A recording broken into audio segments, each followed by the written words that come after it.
Even within the sciences, the conception of neuroscience, something beyond psychology, is relatively young, only really beginning in 1873. And look how far we've come, both in neuro and its understanding in the mainstream.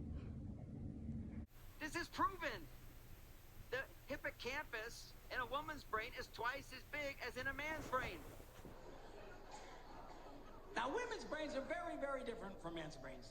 Women's brains are made up of a big ball of wire. And everything is connected to everything. The money's connected to the car's connected to your job, and your kids are connected to your mom. Or maybe not. And here's what's even weirder. More recent, larger-scale research found only 1% of the variance in cerebral structure is based on sex. And it's that female brains tend to have more gray matter than men's. But when they took a closer look, small-headed men had brains that looked like a feminine brain, and vice versa for large-headed women. The difference isn't determined by sex, but by size. So much so, in fact, that when AI tried to predict sex based on brain structure, with and without size differences eliminated, its ability went from 80 to 90 to about 60% accuracy.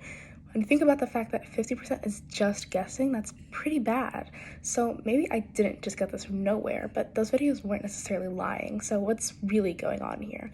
Why else would a field so new reflect a separation that feels so old? Is it really just biologically determined for me not to know how to work on an engine?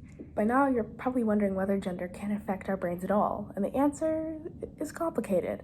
The best way to answer it, though, lies in something called neuroplasticity, which is how our brain modifies itself based on experience. Most of these understandings are made from birth to around the age of 2 or 3 and guide the way we believe we should react to stimuli and how we understand them. Our brains like patterns. It likes to be able to predict how the world works and how it expects us to react.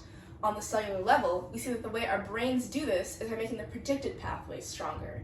When our brain grows and realizes something is a common pattern, its neurons, or the cells of the brain, will strengthen specific pathways with their connections, which are called synapses.